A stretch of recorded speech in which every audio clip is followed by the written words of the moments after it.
موجود ہیں لندن میں ریڈ برج کے ایریا میں. یہاں لوگوں سے پوچھتے ہیں پیٹرول اسٹیشن پہ ان کے کیا حالات ہیں, وہ کس طرح سے دیکھ رہے ہیں. تو یہ ایک بھائی, excuse me, are you from Pakistan?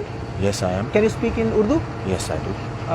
Basically میں پوچھنا چاہ رہا تھا کہ اوورسیز پاکستان میں اس وقت جو ہیں یہاں پہ کچھ ویڈیوز دے رہے ہیں کہ جی یہاں بھی پیٹرول بہت مہنگا ہے, لندن میں پیٹرول مہنگا ہے, پاکستان میں بھی مہنگا ہوا ہے, تو پوری دنیا میں مہنگا ہوا. آپ کیا کہتے ہیں ایز اے اوورسیز پاکستان کے حالات کے بارے میں؟ سر دیکھیں, بات یہ ہے کہ میں خان صاحب کا سپورٹر ہوں. میں اوورسیز پاکستانی ہوں, میں پڑھا لکھا باشعور آدمی ہوں. میں نے خان صاحب کو ووٹ کیا تھا. میں چاہتا تھا خان صاحب تبدیلی لے کے آئیں. یہ باتیں پرانی ہو گئیں, تبدیلی لائے نہیں لائے, لیکن یہ جو پیٹرول مہنگا ہوا ہے اس کے اوپر میں سمجھتا ہوں کہ خان صاحب لوگوں کو بیوقوف بنا رہے ہیں. خان صاحب نے جتنی بھی باتیں کی ہیں وہ اس کے الٹ کی ہیں, اور وہ ابھی بھی بیوقوف بنا رہے ہیں. اب میں نے کل پی ٹی آئی کے ویڈیوز دیکھے ہیں, اس کے اندر وہ یہ کہہ رہے ہیں کہ جی ہم یہاں پیٹرول جو ہے پاکستان کی پرائس کے کمپیریزن میں بڑا سستا ہے, یہاں مہنگا ہے, جو بھی ہے. میں ان سے سوال یہ پوچھنا چاہتا ہوں کہ بھائی آپ نے اللہ تعالیٰ کو جان دینی ہے, جھوٹ نہ بولیں, لوگوں کو بیوقوف نہ بنائیں. یہ سیاستدان لوگوں کو بیوقوف بنا کے نکل جائیں گے. آپ نے اللہ کو جان دینی ہے, چلیں انہوں نے دینی ہے کہ نہیں دینی, آپ نے تو دینی ہے نا. آپ اپنا دیکھیں.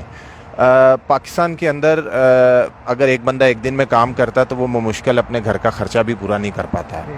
یہاں پہ اگر میں کم سے کم آمدنی کے اوپر بھی اگر میں یہاں پہ کام کروں, میں جاب کروں, تو میں یہاں پاکستان کا 20 سے 25,000 روپیہ کماتا ہوں روزانہ. جی, ایک گھنٹے کی بات کر رہا ہوں, ایک دن کی بات نہیں کر رہا. تو آپ اس کو پاکستان کی مہنگائی کے ساتھ کیسے کمپیریزن کر رہے ہیں, پاکستان کی انکم کے ساتھ کیسے کمپیریزن کر رہے ہیں. میں اگر یہاں کے اچھا, آپ نے vote Pakistan P T I کو دیا تھا؟ جی بالکل بالکل, میں نے پی ٹی آئی کو میں سپورٹ کرتا رہا ہوں. مجھے بڑی امیدیں تھیں عمران خان صاحب سے, بہت زیادہ امیدیں تھیں, لیکن میں نے اب یہ محسوس کیا ہے کہ خان صاحب نے, پہلے میں یہ سمجھتا تھا کہ خان صاحب ٹھیک کہہ رہے ہیں, لیکن اب میں یہ سمجھتا ہوں کہ خان صاحب نے مجھے قدم قدم پہ بیوقوف بنایا, اور مجھے نہیں اور بہت سے لوگوں کو بیوقوف بنایا, اور لوگ ابھی بھی بیوقوف بن رہے ہیں. میں یہ کہتا ہوں کہ یار آپ لوگ یہاں پہ جتنے لوگ ہیں اوورسیز پاکستانی ہیں, میں انہیں یہ کہتا ہوں کہ یار آپ لوگ سمجھدار ہیں, آپ لوگ پڑھے لکھے ہیں, آپ لوگ یونیورسٹیز میں پڑھ کے آئے, کچھ لوگ یہاں پڑھے ہیں. یار آپ اپنی عقل سے کام لیں. آپ بھی عطاء اللہ کے گانے سنتے تھے؟ میں سنتا نہیں تھا, لیکن میں ظاہری بات ہے میں سپورٹ کرتا تھا کافی. مجھے تبدیلی سے تھا کہ یار اچھے دن آ گئے, لوگ پاکستان میں مر رہے ہیں. غریب جو ہے اس کو یہ ہے کہ ہم مر جائیں, وہ اللہ تعالیٰ سے جھولیاں اٹھا کے دعائیں مانگ رہے ہیں کہ یا اللہ یا تو ہمیں اٹھا لیں.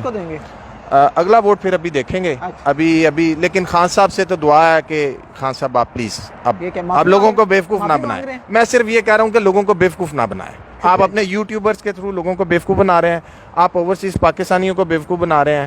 سچی بات لوگوں کو بتائیں, مہنگائی ہوئی ہے, آپ سے کنٹرول نہیں ہوئی, انکمپیٹنس ہے. پاکستان میں غریب مر رہا ہے, وہ جھولیاں اٹھا کے دعائیں دے رہا ہے, ان کے پاس کھانے کے لیے پیسے نہیں ہیں. ہمیں جو لوگ پاکستان کے اندر گاڑی کے اوپر تھے, اب وہ لوگ موٹر سائیکل پہ بھی نہیں ہیں. ہمیں پاکستان سے فون کر کے ادھار مانگا جاتا ہے. ہم سے لوگ پاکستان میں ادھار مانگ رہے ہیں, کہہ رہے ہیں یار ہمیں چیریٹی دو, ہم سفید پوش لوگ ہیں, ہم لوگوں کے آگے ہاتھ نہیں پھیلانا چاہتے. میں خان صاحب سے صرف اتنا کہوں گا, خان صاحب لوگوں کو بیوقوف بنانا چھوڑ دیں, سچی بات کریں. آپ کو ہو سکتا ہے لوگ سپورٹ کریں, لیکن سچی بات بتائیں کہ آپ سے کنٹرول نہیں ہوا. بہت شکریہ جی, thank you very much, thank you جی. آپ نے دیکھا جی